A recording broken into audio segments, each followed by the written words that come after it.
चलिए स्टार्ट कीजिएगा। आज का सेट पूरा का पूरा बायोलॉजी से ही था। मानव शरीर में विटामिन ए मुख्य रूप से कहाँ संचित होता है? तो कहाँ होता है? यकृत में या लीवर में? अच्छा बताइएगा, विटामिन ए का रासायनिक नाम क्या है? रेटिनॉल। ए का रासायनिक नाम रेटिनॉल। अच्छा, विटामिन ए की कमी से कौन सी बीमारी होती है? रतौंधी। विटामिन ए का मुख्य स्रोत क्या है? गाजर।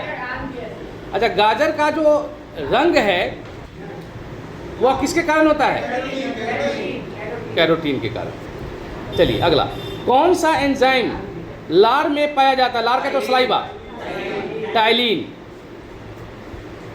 कोशिका का पावर हाउस किससे कहा जाता है? माइटोकॉन्ड्रिया। माइटोकॉन्ड्रिया की खोज कौन किया था? ऑल्टमैन। और इसका नामकरण कौन किया था? बेंडा। नामकरण किसने किया था? बेंडा ने किया था। अच्छा, इंसुलिन का स्राव किस अंग से होता है? पेनक्रियाज। पेनक्रियाज कहे तो अग्नाशय। अच्छा, रक्त का थक्का बनाने में किस विटामिन की मुख्य भूमिका होती है? विटामिन के की। अच्छा, के का रासायनिक नाम? फिलोक्विनोन। अच्छा, मानव शरीर की सबसे बड़ी ग्रंथि ग्लैंड कौन सी है? यकृत सबसे बड़ी ग्रंथि है। अगर इसी में रहता कि सबसे बड़ा अंग तो फिर आंसर बदल जाता। पेलाग्रा रोग किस विटामिन की कमी से होता है? विटामिन B3, जिसका रासायनिक नाम क्या है? नियासिन। आरबीसी का कब्रिस्तान किसे कहा जाता है? प्लीहा को कहा जाता है। डीएनए का डबल हेलिक्स मॉडल किसने दिया था? वाटसन और क्रिक के द्वारा दिया गया था। अच्छा बताइएगा, डीएनए कहाँ पाया जाता है? केंद्रक में, माइटोकॉन्ड्रिया में,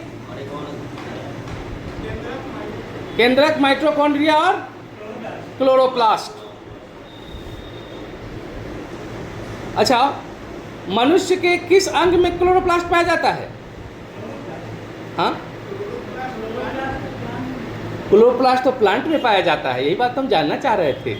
नहीं, यही बात तो बता रहे कि क्लोरोप्लास्ट पादप कोशिका में पाया जाता है। आगे बताइएगा,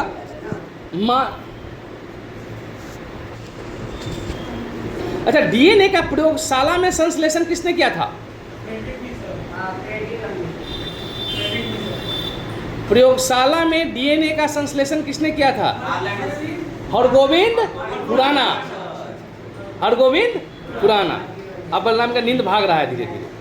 अगला बताइएगा, मानव मस्तिष्क का कौन सा भाग शरीर का संतुलन बनाए रखता है? सेरेबेलम, या इसको हिंदी में क्या बोलते हैं? अनुमस्तिष्क। सेरेबेलम या अनुमस्तिष्क। अगला प्रश्न, मानव शरीर में यूरिया का निर्माण कहाँ होता है? यकृत में होता है। अच्छा, इसी से एक संबंधित और प्रश्न पूछा जाता है कि मानव शरीर में अमोनिया गैस का निर्माण कहाँ होता है? तो अमोनिया गैस का भी निर्माण यहीं पर होता है, यकृत में ही होता है। ध्यान रखिएगा। आनुवांशिकी का जनक किसे कहा जाता है? ग्रेगर मेंडल को। मलेरिया में रोगी का कौन सा अंग प्रभावित होता है? प्लीहा और आरबीसी दोनों। पत्तियों का हरा रंग किसकी उपस्थिति के कारण होता है? क्लोरोफिल। मानव हृदय में कितना कक्ष होता है? Chamber, 4 chamber. इसको क्या कहा जाता है? एक को अलिंद और दूसरा को नील है, तो दूगो अलिंद है, दूगो नील है। कौन सा रोग वायरस यानी विषाणु के कारण होता है? चेचक, स्मॉल पॉक्स। किस ग्रंथि को मास्टर ग्रंथि कहा जाता है? पीयूष ग्रंथि को। मास्टर ग्रंथि किसको कहते हैं? पीयूष ग्रंथि को।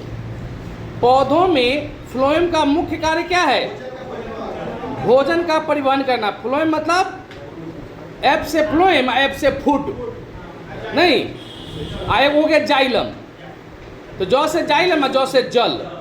तो जाइलम के माध्यम से जल और फ्लोएम के माध्यम से फूड।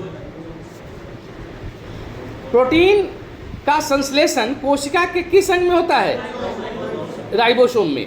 इसलिए राइबोसोम को क्या कहते हैं? प्रोटीन की फैक्ट्री कहा जाता है। अच्छा, एक बीमारी है एथलीट फुट नामक बीमारी, किसके कारण होता है? फंगस के कारण।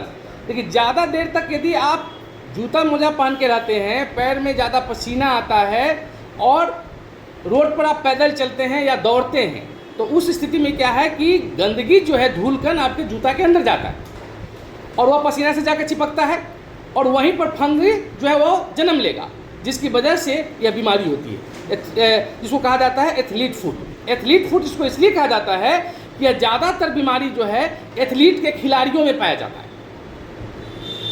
अगला,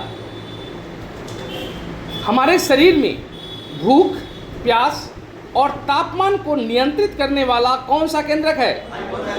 हाइपोथैलेमस। हाइपोथैलेमस जो ग्लैंड है, उसी का काम है हमारे शरीर में भूख को कंट्रोल करना, प्यास को कंट्रोल करना और तापमान को भी नियंत्रित रखना। नहीं, वाह, थैंक यू।